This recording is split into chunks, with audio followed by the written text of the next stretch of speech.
Ici, 18, c'est avec les finitions. Nous travaillons en code brut. Donc, je prends soit 20 x 20, 15 x 15. Bon, allons-y avec du 20 x 20. 20 x 20, code de coffrage. Je fais entrer. Je vais créer un calque poteau. Pour aller supprimer, donc je crée un nouveau calque poteau que je vais nommer poteau. Je vais activer le calque pour pouvoir l'utiliser directement. Je vais choisir une couleur, donc je vais lui attribuer la couleur verte, puis je ferme. Donc ici je sélectionne ça, je choisis le calque poteau que nous venons de créer. Voilà, donc ici nous avons le calque poteau. Nous allons pusher le calque poteau. Voilà, comme ceci. Donc on sélectionne l'ensemble. Ici, voilà. Donc, ici nous allons commencer par positionner nos poteaux. Ici c'est la cour arrière. Donc l'emprise de là à là correspond à notre clôture. Quand regardons la couverture ici, on voit que la dalle n'arrive pas jusque là. Donc le mur qui se trouve à cette emprise sur le rez-de-chaussée correspond plutôt à la clôture. Donc ici, nous allons passer notre premier poteau ici à l'intersection là. Nous allons mettre l'indication d'un poteau ici. Après nous mettons les indications et après nous allons les positionner correctement. Donc après ici, je regarde à la fin de cette pièce, je décide également de mettre un poteau là. Ensuite ici il y a mes deux murs qui sont là. Donc ici également je peux décider d'en mettre un ici. Ici c'est les indications. Après on peut voir ceux qui ne travaillent pas en termes de charge, on peut les supprimer afin d'avoir moins de poteaux et moins d'éléments à calculer. Donc, ici là j'en mets un là. Donc ici à la fin du salon également on met un poteau là. Voilà. Donc en dessin technique, ce qui est plus facile c'est de travailler dans un sens. Nous avons notre projet qui est là. On a soit l'option de travailler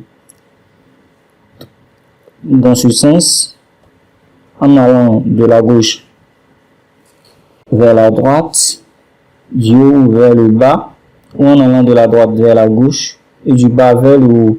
Tout dépend de vous afin de pouvoir mieux gérer le projet facilement et de pouvoir travailler en désordre. Donc nous allons partir dans ce sens de la gauche vers la droite en allant du haut vers le bas. Donc nous allons finir avec le premier alignement de mur.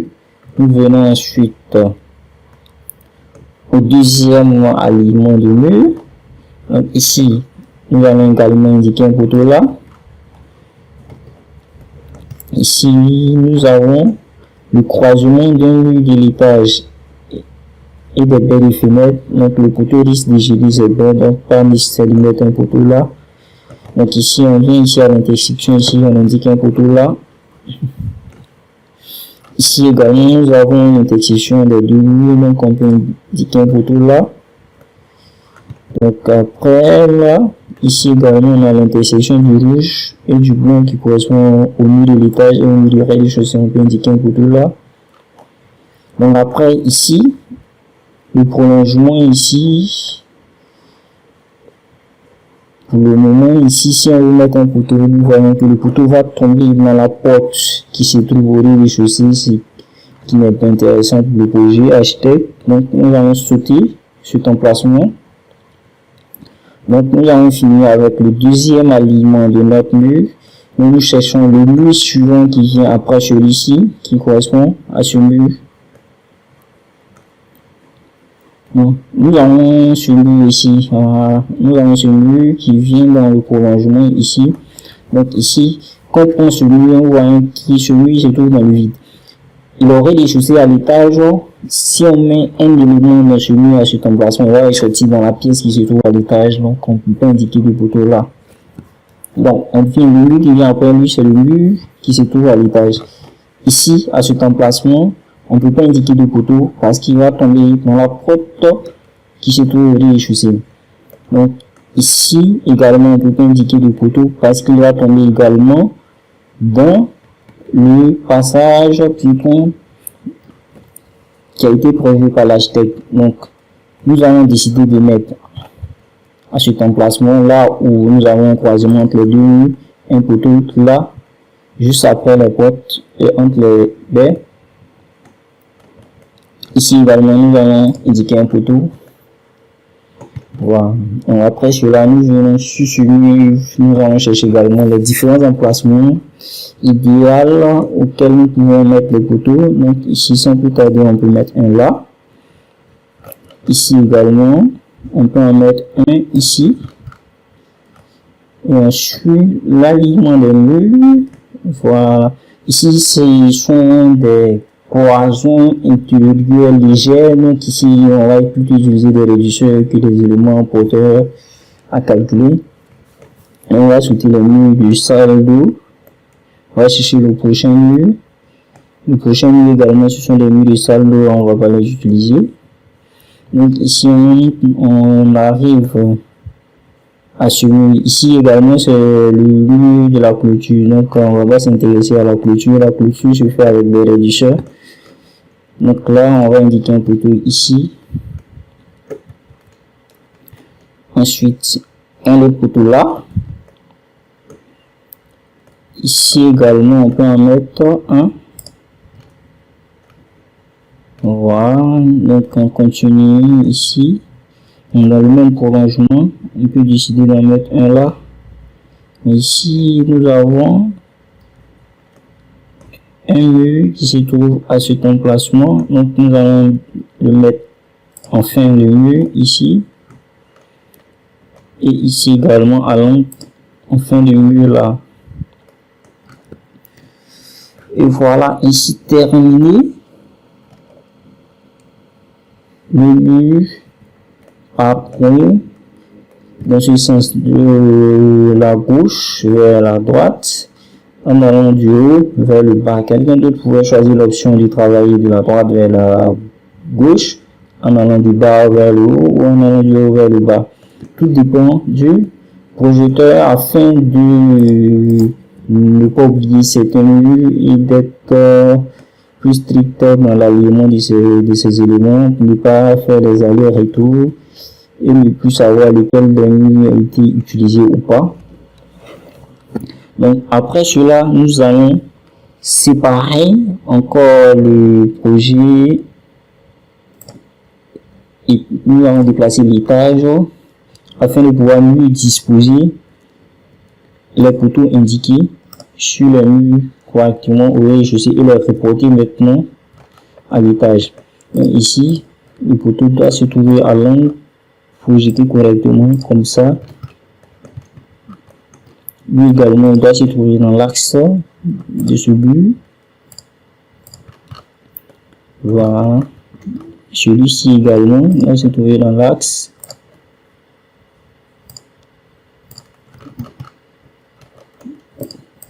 Et celui-ci également. Nous positionnons ici comme ça, bien positionné. Bon, finalement, ils sont en train de faire un peu de désordre. Évidemment, vous avez compris un peu le principe. Donc, on va sur l'autre du haut vers le bas, en allant de la gauche vers le droit, en allant de la gauche vers la droite. Et également, on le positionne correctement. Donc ici également, je sélectionne ce poteau, que je positionne correctement, je cherche l'axe du poteau, je déplace correctement dans l'axe du mur. Ici ensuite, je déplace, je positionne ça dans l'axe du mur. Ici également, je déplace, positionne ça dans l'axe. On va dans ce sens. Voilà, ici, nous allons positionner un poteau qui ne fonctionne pas. le poteau se trouve à cet emplacement. On va vérifier quelque chose rapidement. Vous verrez que le poteau se trouve sur un mur à l'étage, mais qui n'existe pas au rez-de-chaussée. Donc s'il reste là, il va dénaturer le projet architecte. Donc ici, il vient là, il clique au point d'origine commun et hop, le poteau se trouve à cet emplacement. Donc à l'étage, il ne cause pas de souci parce qu'il est dans un mur. Mais au rez-de-chaussée, on constate que le poteau il tombe dans le vide. Donc c'est un poteau qui a été mal indiqué. Donc nous allons le supprimer simplement, nous n'allons pas le conserver. Donc on positionne correctement ce poteau. Voilà.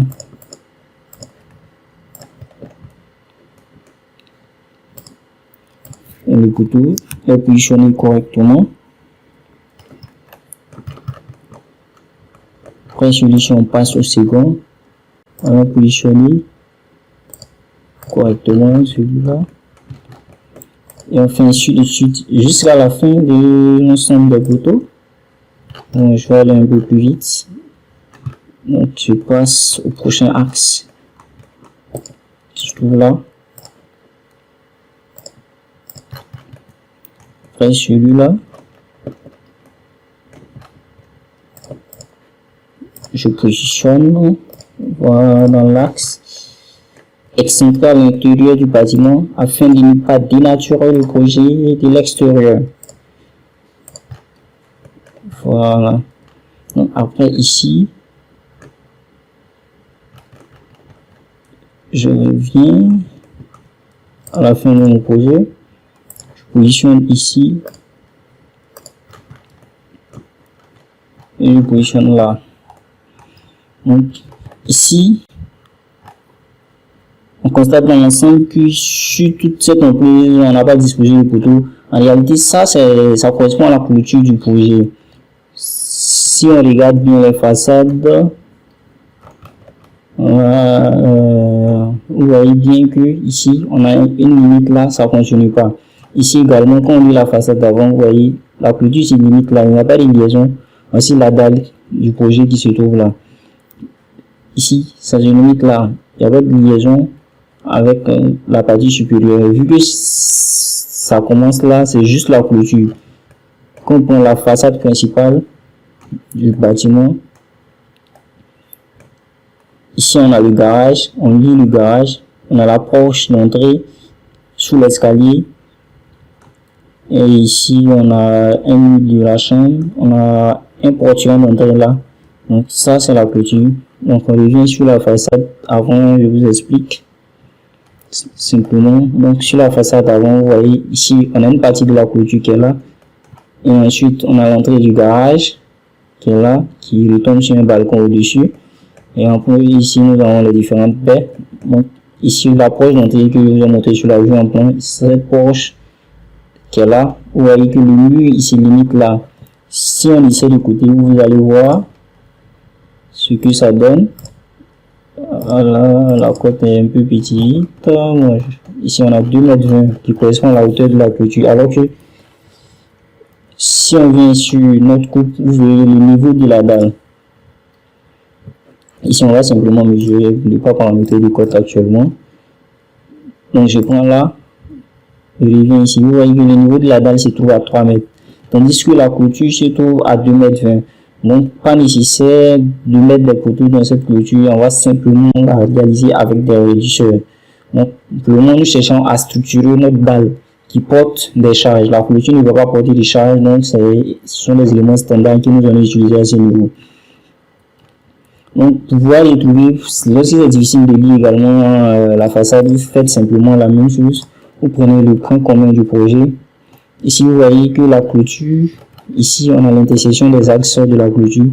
Donc on déplace simplement la toiture du projet. Et ensuite on vient, on clique dans l'axe et vous verrez le contour de votre dalle. Voilà, vous verrez le contour de votre dalle en bleu là. Vous voyez les murs et le contour des murs qui se trouvent dans le projet. Vous voyez que ça peut pas partir de la dalle. Donc la dalle ne pose pas si ces différents murs, ce sont les murs de clôture. Ici, pareil, ce sont des murs de clôture. Donc, l'ensemble de la structure qui porte cette dalle se trouve à l'intérieur du contour en plus. C'est pourquoi nous allons disposer les poteaux juste à l'intérieur de ce contour. Donc, je vais juste déplacer encore et on continue le projet. Donc, après avoir disposé l'ensemble des poteaux, nous allons sélectionner tous les poteaux. Donc, pour faire cela rapidement, on sélectionne un poteau et on fait clic droit, sélection similaire. Donc, en faisant sélection similaire, on copie, on prend toujours le point commun et on exporte sur l'étage pour faire la vérification de l'étage également. Donc ici, nous allons vérifier, voir s'il n'y a pas de poteau qui tombe dans des pièces de vie ou dans des emplacements un peu gênants. Donc ici, on voit que celui-ci est correct. Celui-ci est correct. On va du haut vers le bas. Du haut vers le bas, en allant de la gauche vers la droite cette fois-ci. Et ici, lui, il est bien positionné. Lui, il est bien positionné. Donc ici, lui, il est bien positionné. Lui également, il est bien positionné. Lui, il est bien positionné. Lui, ici, il est bien positionné. Bien positionné. Ces deux-là sont légèrement décalés. Lui, il est bien positionné. Donc, on va voir après qu'est-ce qui n'a pas marché pour ces deux. Est-ce qu'il a été bien placé au rez-de-chaussée? Également, lui, il est bien positionné. Lui, il est bien positionné. Celui-là n'est pas bien positionné. Donc, on a trois poteaux. Lui, il est bien positionné. Lui également, il est bien positionné. Donc, on a en réalité trois poteaux qui sont très mal placés. Nous allons voir qu'est-ce qui a causé cela. Ce sont les poteaux que nous n'avions pas bien placés ici. Donc, on les déplace simplement pour les mettre dans l'axe du projet. Ils n'ont pas été bien placés au rez-de-chaussée. C'est pourquoi ils sont décalés à l'étage également. Donc, je les positionne correctement. Nous allons les positionner correctement. Voilà. Donc, c'est un peu ça. Donc, nous allons finir la première étape de la structure qui correspondait au positionnement des poteaux. Donc, après avoir positionné les poteaux, nous avions structuré les poutres et les dalles. Donc, première étape de la structure, d'abord, trouver le positionnement des poteaux. Donc, ici, celui-là, là, je prends, donc je le supprime. Donc, nous allons finir avec le positionnement des différents poteaux. Donc, nous allons passer ensuite au positionnement des différentes poutres. Donc, comment ça se passe, le positionnement des différentes poutres? Donc, dans un premier temps, c'est de trouver le contour du projet, le contour du pourtour extérieur de la dalle. Donc ici, pour ce projet, ici le pourtour, nous allons d'abord déterminer le pourtour de l'étage. Après cela, nous avons déjà le pourtour de la toiture. Ici, c'est plus facile d'utiliser la toiture vu qu'elle suit directement le projet. Donc ici, on va utiliser le pourtour de la toiture simplement. Donc, on va prendre la toiture qui est là. Il arrive parfois que le pourtour de la dalle de l'étage soit différent de celle de la toiture. Donc, il faut faire bien attention à cela. Si nous avions des pourtours différents, nous allons faire ressortir le pourtour de la dalle de l'étage que nous allions superposer sur le rez-de-chaussée pour pouvoir travailler. Ici, vu que c'est identique, je déplace simplement le pourtour de la dalle de toiture que je vais superposer à celle du rez-de-chaussée. Et j'ai mon contour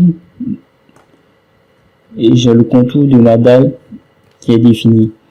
Donc, je vais pouvoir positionner toutes mes poutres à l'intérieur du contour bleu. Donc, voici le contour de notre dalle qui se présente comme suite. Suivant l'indication de ma souris, nous avons le contour de la dalle. Donc ici, le